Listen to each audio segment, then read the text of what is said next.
Love acceptance.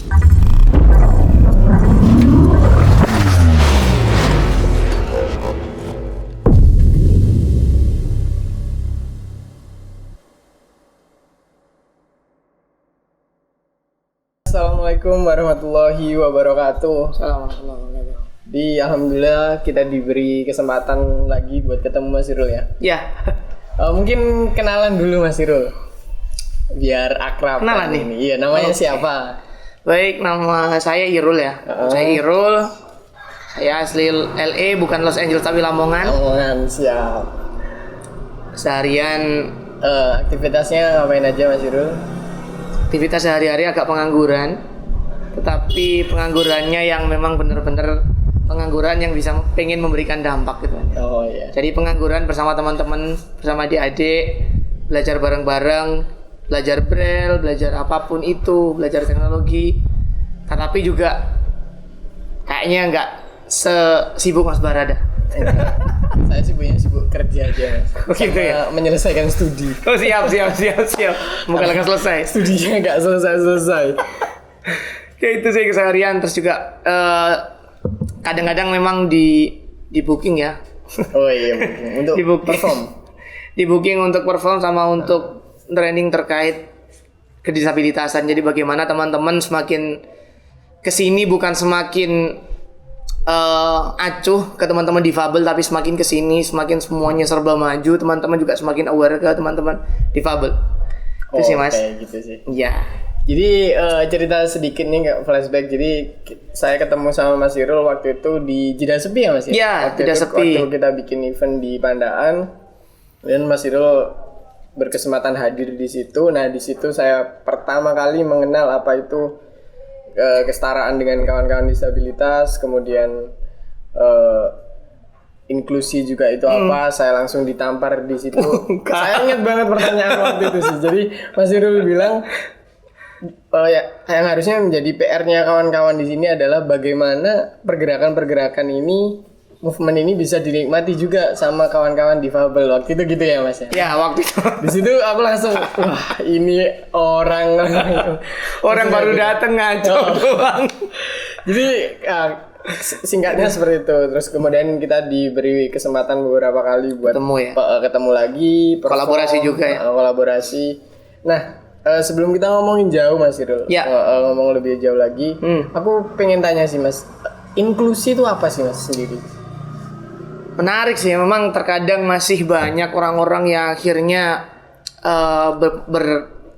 berpersepsi yang kurang tepat tentang inklusi. Sebenarnya Iya. simpelnya kata inklusi itu bagaimana teman-teman difabel itu akhirnya bisa terlibat di dalam circle-circle-nya teman-teman yang non difabel gitu loh. Jadi ketika kita ngomongin sekolah, ya bagaimana teman-teman difabel bisa sekolah di situ. Ketika kita ngomongin pergerakan, bagaimana teman-teman difabel juga bisa terlibat di situ, dan tidak hanya terlibat tetapi yang paling belakang, mereka terlibat secara aktif juga di dalam proses-proses itu. Itu singkatnya inklusif. Apakah inklusi sendiri tuh Mas diterapkan untuk teman-teman difabel atau bisa di ruang-ruang yang lain? Nah, sebenarnya inklusif itu atau inklusi itu kan memang tidak hanya untuk teman-teman difabel, termasuk kalau sekarang teman-teman yang termarginal, teman-teman yang memang untuk gender ya, yang biasanya lekat gender and juga social kan. inclusion ya. Jadi gender juga. Jadi kalau misalnya kita berbicara inklusi tapi untuk teman-teman difabel aja, enggak deh kalau aku. Jadi inklusi itu untuk semuanya. Bagaimana teman-teman yang kalau di istilah kebencanaan, teman-teman yang berisiko tinggi ya, Oh gitu. itu bisa terlibat. Kalau misalnya ada apa-apa juga akhirnya bisa terselamatkan dan juga bisa menyelamatkan diri seperti jalannya teman-teman yang bukan difabel. Oke, seperti itu. Ini singkatnya berarti inklusi Ya, itu singkat dan contohnya seperti memberi bagian atau memberi ruang untuk kawan-kawan yang minor juga pada akhirnya kan ya. betul. Seperti itu. Benar banget Mas Bara. Nah, kita kan sudah beberapa kali berkolaborasi juga ya Mas. Ya, Jadi saya ketemu Mas Irul itu sebuah rasa syukur juga buat saya sendiri. Iya Mas, karena andai kan waktu itu saya nggak ketemu sama Mas Irul, mungkin saya nggak akan pernah dapat sebuah rasa gitu ibaratnya untuk mengerti bahwa oh ternyata seperti ini loh untuk memperlakukan kawan-kawan difabel yang sebetulnya harus juga dilibatkan tadi dalam proses-proses pergerakan kayak gitu. Benar Bang. Nah, kita kembali ke basic dulu Mas. Karena ini untuk ketidaktahuan ya, karena saya waktu itu juga nggak ngerti sama sekali. Istilah-istilah apa sih Mas yang nggak boleh untuk kita sebutin gitu? Kan itu kadang-kadang kita nggak ngerti ya, untuk mungkin ketika kita menyebut suatu hal itu kan bagi kita maknanya biasa, tapi bagi orang lain kan itu menyakiti apa gimana. Istilah-istilah untuk menyebut yang sopan atau yang baik itu seperti apa sih Mas Yoro? Menarik, saya sempat bahas juga ya ini di video saya. Teman-teman nanti bisa mampir ke Disability Milenial ya. Oh itu ada, oh ya ada project juga berarti ya? Iya, pernah juga bahas itu. Memang sebelum jauh ke situ juga saya akan sedikit bahas juga apa sih disabilitas itu loh. Baik. Disabilitas itu kan terkadang ada orang yang melihat bahwa disabilitas itu cuman yang nggak bisa jalan atau teman-teman daksa ya, atau cuman nggak bisa lihat atau buta atau teman-teman netra gitu kan, atau misalnya teman-teman nggak bisa dengar. Enggak, sebenarnya kalau kita ngomongin disabilitas ada dua yang memang tidak bisa kita pisahkan, yaitu hambatan fungsi tubuh dan lingkungan teman-teman. Jadi tidak hanya hambatan fungsi tubuh saja, tetapi lingkungan itu juga sangat berpengaruh. Contoh nih, ketika memang saya netra tetapi jalanan di luar sudah bagus, sudah ada guiding block, sudah ada jalan-jalan garis yang bisa. Ya kalau misalnya di kota-kota besar adalah jalan-jalan garis yang untuk teman-teman netra itu pada. Nah ketika jalan-jalan itu udah benar, berarti kedisabilitasan saya tidak apa istilahnya ya, tidak membatasi. Tidak membatasi dan tidak full ya. Jadi ketika kita ngomong disabilitas itu tidak hanya hambatan fungsi tubuhnya saja, tetapi lingkungan juga yang kurang mendukung, itu yang menyebabkan disabilitas. Berarti termasuk fasilitas umum tadi. Betul sekali. Kita tidak bisa ngomong disabilitas itu bahwa hambatan saja, hambatan fungsi tubuh saja, tidak, tetapi lingkungan yang kurang mendukung. Pernah nih ada cerita teman-teman, misalnya saya ada teman dari Jepang ya, ketika ke Indonesia, dia langsung bilang, I'm difabel in here gitu. Perasaan kamu di Jepang juga udah difabel? Enggak. Dia ngomong bahwa ketika aku di Jepang, kursi roda itu udah enak, jalan udah enak, landai. Mereka udah bisa jalan sendiri, udah bisa jalan kursi rodanya sendiri. Tapi kalau di Indonesia enggak. Trotoar tangga-tangganya tinggi-tinggi banget dan kayaknya bangga banget ya kalau udah punya tangga tinggi. Nah, itu sih. Itu sih. Jadi bahkan kalau kan kita beberapa kali ngobrol juga soal yang di universitas itu Mas, kan biasanya di masuk lobi atau masuk suatu gedung kan ada bidang miring. Nah bidang miring itu kan aku kira buat kursi roda, ternyata bukan. Ternyata itu buat galon. buat mindahin barang teman-teman, saudara-saudara sekalian. Itu bukan buat kursi roda tujuannya awal. Udah tanya ada sekarang kampus yang belum kenal difabel kenapa buat bidang miring? Pasti biar mudah untuk mindahin barang. Gila. Just itu titik. Karena kepikiranku itu buat kursi roda Mas. Bukan. Kalau belum ya. Sebagian kampus masih. Kenapa kok ada bidang miring? Ya biar mudah aja kalau mindahin apa-apa Mas. Nah, itu kan edukasi dan pengetahuan orang umum itu belum menyentuh ke arah sana. Nah, kita balik lagi ke panggilan tadi ya, istilah yang sopan, yang baik itu kayak gimana Mas? Memang terlahirnya disabilitas itu tidak langsung ke istilah disabilitas, tapi kalau di era 90-an itu ada yang namanya Undang-Undang 497 tentang penyandang cacat ya. Jadi tentang cacatan. Kemudian maju lagi atau berjalan lagi ke 2006, akhirnya internasional membuat UN membuat CRPD itu tentang disabilitas, hak penyandang disabilitas juga.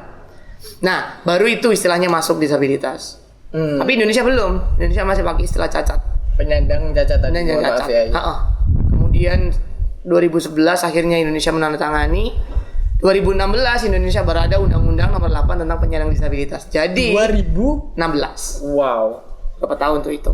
Aku baru masuk kuliah tuh Mas, 2016. 2016. 20 tahun iya, hampir 19 tahun. Iya. Baru bergantian. Gitu gila sih. Nah, karena kan memang kalau kita ngomongin, mohon maaf nih Mas, cacat tadi itu kan kurang sopan juga. Terus kemudian kan kalau kita balik ke esensi lagi kan, ya masa kita ngomong sekasar itu untuk sebuah ciptaan dari Yang Maha Kuasa kan seperti itu. Singkatnya gini sih kalau aku. Cacat itu dipakai barang bukan dipakai orang. Nah, itu. Masa ada orang yang cacat? Berarti kalau orang cacat misalnya, oh ada barang nih produknya cacat, berarti ada produk Tuhan yang cacat dong sekarang. Nah, itu yang aku Nggak bisa seperti itu dong gitu kan. Oke. Berarti kita coba breakdown satu-satu nih Mas.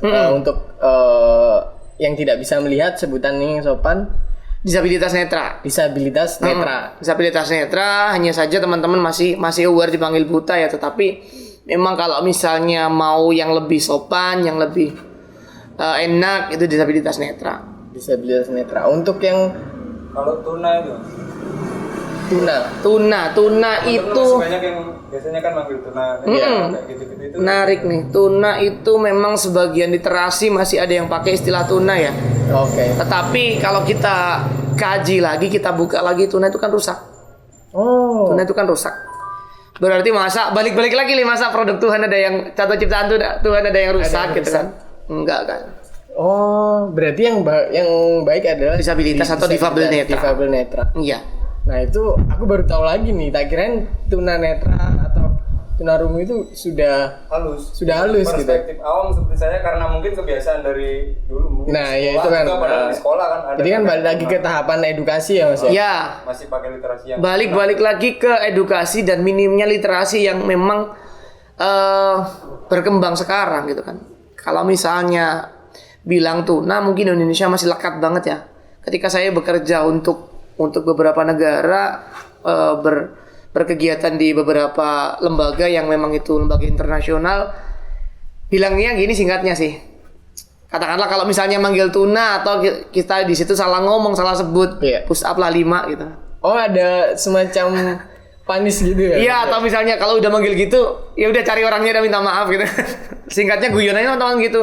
Itu apa ya, demi memperhalus istilah ya, demi memperhalus istilah. Katakanlah merekanya nggak tersinggung, tapi orang tuanya tersinggung siapa tahu kan? Nah, itu sih. Kita nggak tahu. Jadi balik lagi seperti yang tak omongin tadi kan, mungkin bagi kita biasa gitu Mas. Maksud kita nggak ada maksud untuk nyinggung atau memperolok seperti itu kan nggak ada. Cuman kan kita harus menyamakan frame of referensi kita nih ibaratnya, supaya apa ya, sama-sama enak gitu loh di dalam kehidupan ini kan. Kalau saling menghormati, saling ngerti gitu kan enak sih. Enak, bener. Berarti difabel netra, difabel rungu, bicara, Intelektual, Oke. fisik kalau yang memang teman-teman yang nggak bisa jalan atau teman-teman. Nah, kita ke fasilitas umum nih, karena kan tadi di disabilitas itu bisa istilahnya dikurangi hambatannya dengan mengurangi faktor lingkungan tadi. Iya, yang benar. faktor lingkungan. Nah, kita ngomongin fasilitas umum, Mas. Kalau kita balik lagi ke edukasi atau ke pengetahuan umumnya orang-orang, Ya. jangankan orang-orang biasa gitu, orang-orang di pemerintahan pun sepertinya banyak yang masih miss, ada sangat gap banyak. banget soal edukasi ini sendiri. Kita ngambil contoh guiding block. Nah, aku baru tahu juga Mas, waktu kenal Mas Irul, ternyata yang kalau teman-teman tahu di trotoar itu yang tengah kan ada kayak garis-garis itu ya. Nah, itu sebenarnya fungsinya buat jalan teman-teman netra. Difabel netra. Teman-teman Pakai difabel netra sticknya itu kan ya. pakai tongkat. Mereka kalau ada pakai tongkat itu bukan pengemis teman-teman ya, itu teman-teman netra, teman-temanku. Jadi mereka bukan pengemis tapi mereka juga jalan. Mereka nggak semuanya jadi profesi-profesi yang memang terstigma, tapi mereka juga ada yang masih menempuh perguruan tinggi atau menempuh studi atau apa. Jadi tolong sebelum jauh menjawab, kalau misalnya ada teman-teman yang bawa tongkat, tolong deh jangan dianggap itu babi bu, tapi tanyain mereka kalau misalnya mau interaksi, jangan asumsi, tapi ya mari bersama-sama berinteraksi dengan baik. Berarti langsung ditanya gitu mau kemana gitu nggak apa-apa? Nggak apa-apa, Oh, nggak permisi mau apa-apa. kemana gitu. Karena itu malah memudahkan sepertinya. Iya, daripada di belakang, wah tuh buta mau kemana ya. Oh iya sih kayak gitu. Berarti nggak menyinggung ya ketika ada seperti itu ya? Iya, nggak menyinggung. Malah memudahkan sebenarnya. Karena guiding blocknya sendiri masih belum jelas Mas. Guiding block Saya di beberapa kan saya dan kawan-kawan suka street photography juga kan. Nah itu sering banget ketika kita turun ke jalan buat hunting misalkan, kita sering masih nemuin ketika di guiding block trotoar gitu kan, terus ada tiang listrik di tengah-tengah. Mas Irul pernah nemuin kayak gitu juga nggak? Sering. atau enggak lubang gitu kan? Guiding block, jalan, pot bunga besar gitu. Nah, kayak gitu. Guiding block, jalan, tempat sampah gitu. Kalau tempat sampahnya roboh kita yang disalahin. Nah itu sih yang mas, kan itu jangankan orang-orang awam atau masyarakat biasa, bahkan dari segi pemerintahan masih belum tersentuh untuk ke arah sana gitu mas. Nah makanya mungkin itu yang jadi PR kita bareng-bareng untuk menyampaikan edukasi tadi. Karena memang apa ya, satu, teman-teman difabel banyak yang memang belum terlibat secara aktif dalam proses-proses itu. Saya akui atau misalnya diakui dan tidaknya teman-teman difabel masih sangat jauh tertinggal di dalam proses pembangunan guiding block, pembangunan bidang miring atau ramp, di bagaimana fasilitas itu bisa aksesibel. Itu mereka semua ya riset, it's okay riset ya, tetapi risetnya cuma minim banget gitu lah, minim riset, sehingga kalau misalnya teman-teman difabel nggak terlibat dan itu jalannya buatin jalan untuk difabel, ya lucu gitu loh kan, akhirnya asumsi jatuhnya. Oh paling segini derajatnya cukup, oh paling derajat untuk kelandaiannya sekian, oh mungkin guiding block ini licin bisa gitu kan, padahal ada beberapa kali percobaan untuk membuat itu gitu kan. Katakanlah guiding block nggak boleh licin banget. Kita nyampe mana tadi? Itu ya, nyampe guiding block ya. Yang untuk kawan-kawan harusnya risetnya dilibatkan juga kan untuk bener itu.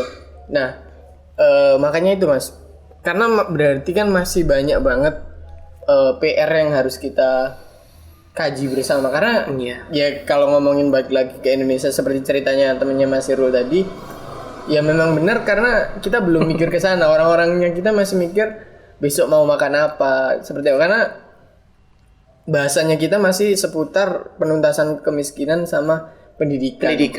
Kayak gitu kan. Itu ekonomi pendidikan. Nah, itu kan kita kan belum clear, nggak seperti Jepang atau Jerman yang sudah mikirkan hal kecil seperti itu pemerintahnya. Nah, mungkin itu yang akhirnya jadi gerakan akar rumput juga untuk kita lakukan bersama-sama. Itu sih mas. Padahal kalau misalnya kita mau kaji lagi gitu kan, mau kaji lagi, kita goal sektoralnya nggak tinggi banget.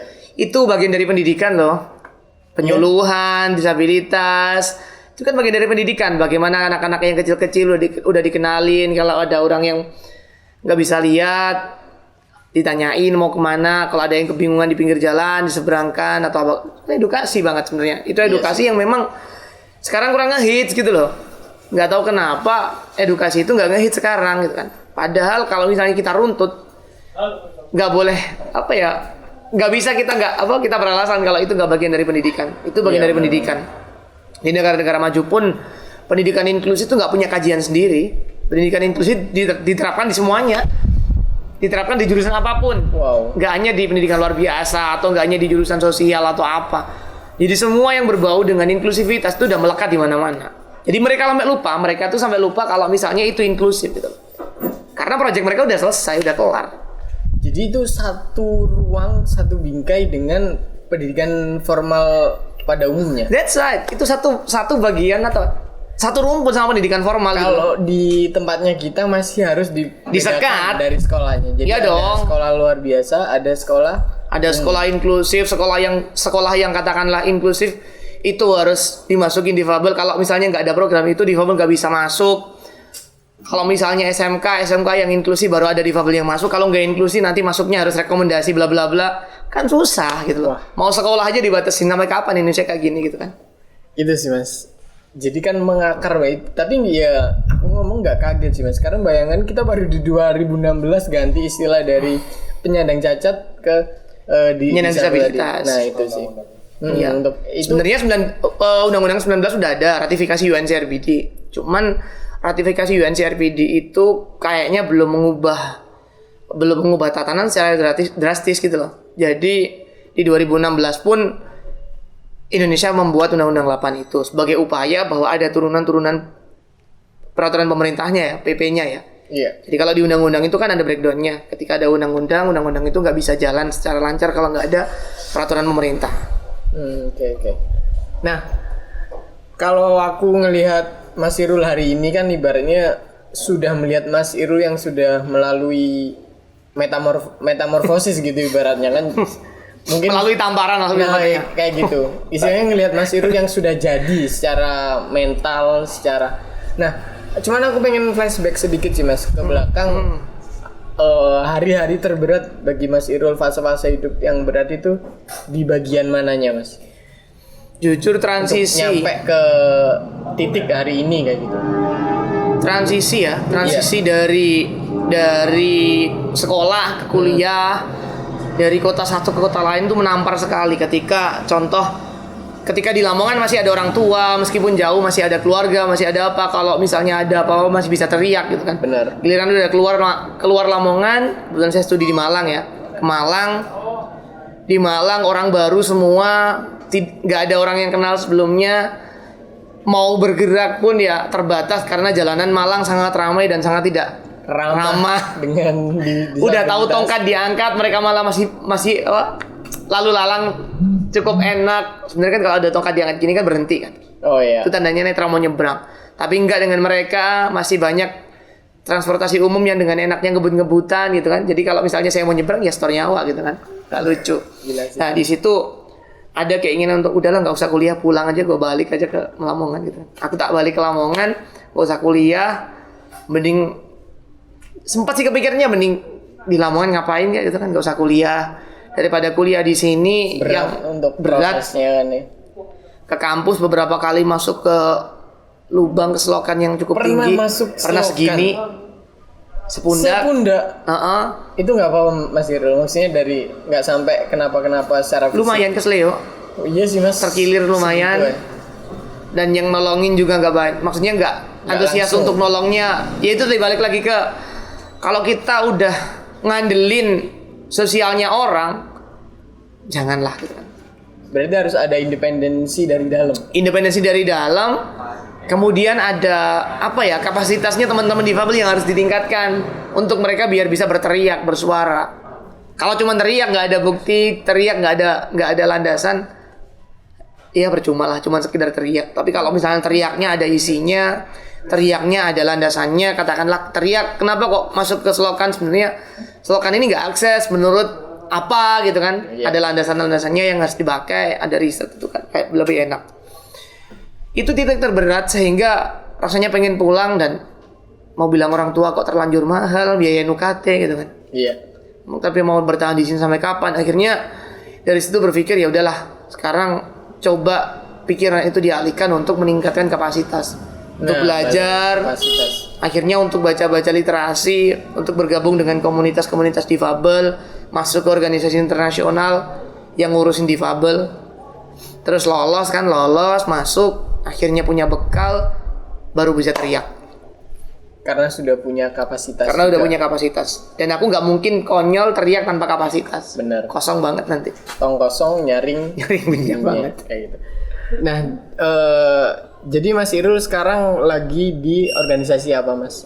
Saya sekarang lagi bersama teman-teman Palladium. Kalau tahu ya, Palladium itu satu organisasi yang memang kalau di Indonesia fokusnya tentang disaster atau kebencanaan ya. Oh. Siap siaga namanya kalau di Indonesia. Kebetulan saya ngurusi bagaimana percepatan desa tangguh bencana yang inklusif. Jadi bagaimana desa tangguh itu tidak hanya tangguh bencananya doang, tidak hanya tangguh di bidang kebencanaan, tetapi juga tangguhnya itu secara inklusif gitu loh. Dalam artian teman-teman difabel juga bisa terlibat. Tidak hanya diselamatkan, tapi mereka juga bisa berkontribusi untuk menyelamatkan. Itu satu. Kemudian pernah terlibat di satu momen pernah terlibat di Mitra Kunci. Mitra Kunci itu mitranya USAID yang mengurusi tentang bagaimana ketenagakerjaan kita itu bisa lebih ramah, lebih inklusif. Itu di 2017. Nah itu saya waktu itu ditampar sama Mas Irul waktu itu juga. Nanti Mas Bara kalau main-main ke Lamongan waktu ngisi diskusi atau apa, milih ya ditutup matanya, diikat atau di kursi roda waktu itu kan. Iya. Nah waktu itu Mas Irul bilang supaya sampean tahu nanti seperti apa jadinya jadi difabel, maksudnya ikut merasakan seperti apa terbatasnya kawan-kawan difabel, sehingga ketika transfer pengetahuan itu terjadi, maka ketika saya punya usaha bisa-bisa separuh dari karyawan saya adalah kawan-kawan difabel. Mantap. Memberi ruang. Nah itu menampar sekali sih Mas, karena untuk orang umum mungkin nggak sampai ke sana untuk pengetahuannya gitu Mas. Nah itu kan harus ada pengalaman. Kalau saya ketika ketemu jenengan, nah ini kan kalau saya cerita sedikit, saya itu punya ketakutan Mas dulu menjadi nggak bisa melihat. Jadi tiap kali lampu mati, meskipun di situ saya lagi tidur, ketika lampu mati total nggak ada cahaya listrik mati maksudnya kan itu benar-benar gelap malam. Itu saya pasti bangun dan kayak Karena ketakutan tadi itu karena ketakutan kayak ada sensor di dalam tubuh yang bilang, aduh aku nggak bisa ngelihat kayak gitu loh. Ini listrik yang mati atau aku yang nggak bisa ngelihat, kan kayak bingung banget gitu kan. Ini aku lagi di mana? Iya. Nah perasaan itu akhirnya bisa berkurang ketika maksudnya aku bisa lepas dari itu ketika sudah ketemu sama Mas Irul. Jadi waktu kita udah diskusi waktu itu di Pandaan, waktu Mas Irul menampar saya dengan argumentasi tadi, itu saya akhirnya oh iya ternyata nggak seburuk itu. Maksudnya tetap ada medium untuk mengurangi keterbatasan kita tadi. Bahkan saya sampai gini Mas, ya kalau bisa kan jangan sampai. Jadi kayak saya percaya kan setiap pertemuan itu ada sebuah alasan gitu loh. Nah, kenapa kok saya dipertemukan sama Mas Irul? Kenapa kok saya diberi pengetahuan soal difabel untuk apa gitu? Tuhan sedang menyiapkan saya untuk apa gitu? Ya jangan sampai ya. Mungkin ketika nanti saya punya anak atau punya temen atau karena kan semua orang juga berpotensi jadi difabel kan. Mungkin malah di kecelakaan atau apa.